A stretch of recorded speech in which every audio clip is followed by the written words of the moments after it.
Olá, Vitor Ferreira, Caminhando com Cristo, nossa reflexão para esta quinta-feira, já no último capítulo do Evangelho segundo Mateus. Uma rápida reflexão, né?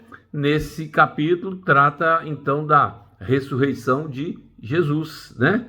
Depois fala do comissionamento dos discípulos, né? Olha o que diz o verso 1 e 2. No fim do sábado, quando começou a amanhecer o primeiro dia da semana, qual que é o primeiro dia da semana? O domingo, né? Maria Madalena e a outra Maria foram ver o sepulcro.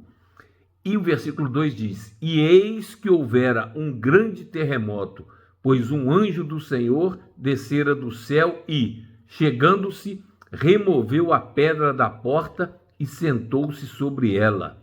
Seu semblante era como um relâmpago e as suas vestes brancas como neve. E os guardas tremeram de medo por causa dele e ficaram como homens mortos, né? Porque eles tinham deixado guardas lá tomando conta lá para, né, justamente não ter problema. Na realidade, o anjo mais poderoso causou o terremoto, né?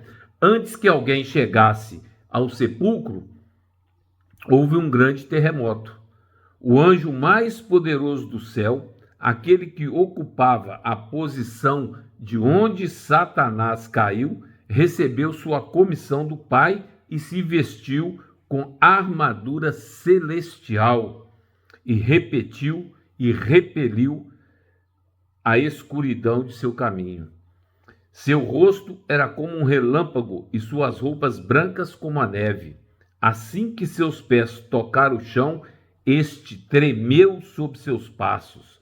A guarda romana estava em sua exaustiva vigília quando essa cena maravilhosa aconteceu, e eles foram habilitados a suportar a visão, pois tinham uma mensagem para testemunhar da ressurreição de Cristo. O anjo se aproximou do túmulo, rolou a pedra como se fosse um seixo e sentou-se sobre ela. A luz do céu circundava a tumba e todo o céu era iluminado pela glória dos anjos. Amém. Então sua voz foi ouvida, abre aspas, teu pai te chama, sai. E Jesus saiu do túmulo com o passo de um poderoso vencedor. Houve uma aclamação de triunfo, pois a família celestial estava esperando para recebê-lo. E o poderoso anjo, seguindo pelas hostes do céu, curvou-se em adoração diante dele, enquanto o monarca do céu proclamava sobre o sepulcro aberto de José: Eu sou a ressurreição e a vida. Amém. Graças a Deus, né? Então, quando as mulheres viram, né, elas correram, né, apressadamente, né, do sepulcro, com temor e com alegria, né, correram a anunciá-lo aos outros discípulos, né, e indo elas dar as novas aos seus discípulos, eis que Jesus lhes veio ao encontro, dizendo-lhe, salve, e elas chegando abraçaram os seus pés e o adoraram. Então ele lhes disse, não temais, ide dizer a meus irmãos que vão à Galiléia e lá me verão. Jesus não foi para o céu de imediato, né? Tá certo? Quando elas iam, eis que alguns das guardas foram à cidade e contaram aos principais sacerdotes todas as coisas que foram feitas. E reunindo-se eles com os anciãos e tomando conselho, deram muito dinheiro aos soldados, dizendo, dizei, seus discípulos vieram de noite e o furtaram, enquanto nós dormíamos. Quer dizer, os anciãos e os sacerdotes falam, vamos fazer o seguinte, fala que vocês foram, entre aspas, assaltados lá, né? Os discípulos, amigos de Jesus foram lá, assaltaram vocês, tiraram a pedra e levaram o corpo de Jesus, para ter uma justificativa, né? Tá? A dúvida fecha a porta das bênçãos. Olha o que diz o versículo 17. E quando o viram, o adoraram, mas alguns duvidaram. né? Depois da ressurreição, uns viram, outros duvidaram, né? Mas alguns duvidaram. Assim será sempre, e é até hoje. Duvidam, né? Há quem ache difícil exercer fé e se coloca do lado da dúvida. A dúvida e o medo destrói a vida do ser humano. Estou falando do medo de atravessar uma avenida, atravessar a Avenida Rio Branco, a Avenida Brasil no Rio. Não estou falando disso não, né? Mas dúvida e medo destrói o ser humano, tá? Estes perdem muito por causa de sua incredulidade. Se eles controlassem seus sentimentos e se recusassem a permitir que a dúvida trouxesse uma sombra sobre suas próprias mentes e as mentes dos outros, quão mais felizes e úteis seriam, né? Então, é isso, tira a dúvida, o medo, exclui isso da tua vida, né? Exclui isso da tua vida. Temos que ter coragem.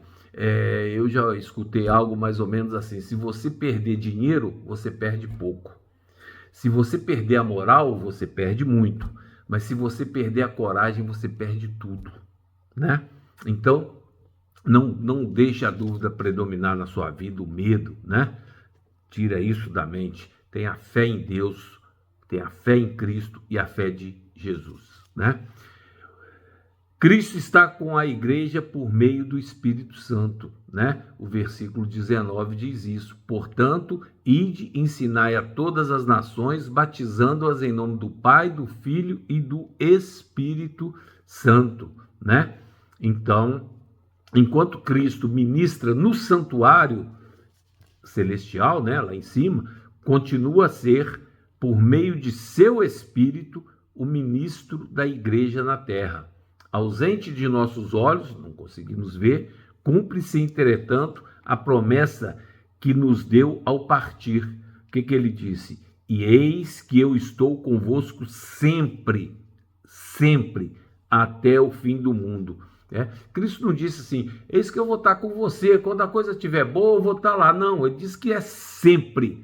Não importa as circunstâncias, nós temos Cristo, temos que crer que estamos com Cristo ao nosso lado e Ele está tomando conta. Mesmo porque nós temos que deixar Cristo fazer a obra em nós, né? Nós devemos pedir a Deus que faça a obra em nós.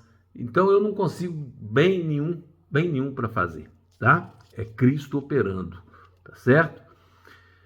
Conquanto delegue seu poder a ministros inferiores, sua vitalizante presença permanece ainda em sua igreja, né?